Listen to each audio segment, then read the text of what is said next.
Welcome back, everybody. We're in the kitchen this morning cooking with one of KDKA TV's family members, good friend and TV News assignment editor, Olga George, who just won, and I was there to witness it, and also to taste the results, who just won the regional Good Taste Pittsburgh Cook-Off. Yes. Got first place, and I know what you won, but you want to go ahead and share with us the...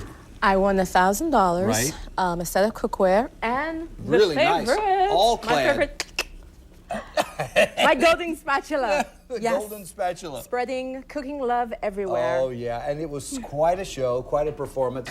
Olga is from St. Croix. St. Croix. In the islands, the yes. Caribbean. And my parents are from Antigua. We got to clarify that. That's right, yes. that's true. And so your cooking is I call it island style or yes. Caribbean style, but it's flavorful, it's rich and full, and you use cayenne, do you? We use cayenne, we use paprika, yep. cumin, yes. curry, and my dish was the curried goat and fungi. Right. So the first thing you got to start with, of course, is your goat. And goat, I mean, how many people have ever had goat? You can get goat though, right? Goat, you can get goat in Woolies, and I just found out yesterday you can also get goat at Giant Eagle and Robinson. Oh my gosh. Yeah, okay. So I mean, when you start off with your seasoning, your paprika, your curry, salt and pepper. Now you take it easy with the salt and with your salt especially, because it's always easier to add salt than to try and take it out. Now this was your mother's recipe, right? This is my mom's recipe. So and you add it up. Now you got your pot hot with some oil, and you just put it in. Just pop the goat in. And you hear that sizzle? Yeah, yeah, yeah. You know your pan. I usually look to make sure that it's bubbling. Yeah. There's little bubbles in the oil, and that's how I know that it is ready for me to stir it in. Now obviously, goat is not like chicken. I mean, it's a red meat. It's like beef, but what? Better? It's stringier, or what's it? No, it's definitely not stringy. Not stringy. It's like lamb. That's the closest thing I can tell you it tastes like. Definitely not like chicken. Got it. So right. when you get the oil in with all that seasoning, you stir it around until it's nice and brown. Okay. Now, are there bones in this? Oh, in the goat? There are bones in the goat, and you need those bones because the bones help that flavor when it cooks down.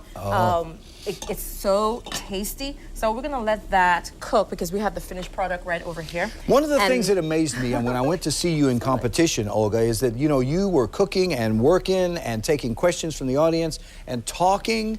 There we are. Here you are and you're just so at home. Are you more comfortable in the kitchen than you are anywhere in the world? The kitchen is like my safety zone. When I go into the kitchen and I start cooking, I don't think about anything else. Just about the meal and someone enjoying it. So it's so easy for me. And well, it is easy because you're able to, like I said, do so many things at once. You were cooking and putting in ingredients and taking questions. And how do you do that? How do you? I mean, you know me, I can't chew gum and walk at the same time. That's because you're concentrating too much on eating. Well, that's your problem. That could have something to do with it. Well, this is the fungi that I'm making right now. And the fungi is the corn. You worked hard on this stuff. This is like Caribbean grits or something, right? This is something like Caribbean grits. The Italians will call it something like polenta. Yes, yes. And the South Africans use it as well. And what I'm basically doing, I have the pot boiling with okra. And a lot of people think okra is too slimy. Okra is so good. So you love it. You're stirring it in, and you add the okra after you finish cook it with some butter and everything. And you just break it up in there. Gotcha. Yep. And yes, this is where the work comes in. Yeah. If you have a husband, ladies, let them do this. Let them do well, this. Well, I can part. do this if you want me to. Yeah, go ahead. Okay. Stir that around. And I know you were working hard on it. Oh, working hard on it. You gotta make sure it's tasty. And in the meantime, we'll turn back over here to the goat. Yep. And you start to smell that flavoring. Smell the seasoning. Yeah. With everything. Oh, it's so now good. you don't add the other ingredients, which is your garlic, 2 cloves, your carrots. No. Carrots. Would they burn or what? They'll burn in the browning process, and you don't want them to brown. You just want them to release that flavoring, and you can really smell it. Oh, cool. Yeah. There you go. Now you stir it. I've got it going. Ooh, but you. What? You gotta treat it like you love it, baby. Oh, okay. Not like you're trying to kill it. You know, Sorry. You love this. I do love it. You know I love it. I've had it before. Because you ate it, so I did. You didn't leave anything for anyone. I didn't share it with Debbie or anybody. No, you did not. No. Now you just continue to stir that around. And okay. A lot of people are afraid of butter. Don't be afraid of butter. Butter is good. So at this point, you can see it starting to turn. Yeah, it is. You're not seeing a lot of the lumps, the cornmeal. Turn that butter in there. The butter helps it to make smooth. And when we're making the finished product for the fungi. I'm trying to love it, Olga. I'm trying to love it. Love it. Give it a little love, baby.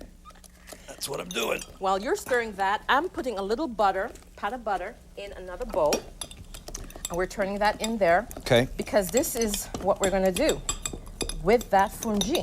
It's actually fungi now because it's no longer just cornmeal. No. Okay. Am I good? Yeah, you're good. We're just going to take a little bit here. Oh. Now, this is the part that my mom is so good. My mom and my dad, but I'm really bad. I have to use my whole body. Oh, look at that. To roll it around. My mom can take you are using it all. My whole body to shake it it's all going. Roll it. My mom, she could, I just watch her and she'd take one bowl. What does that do?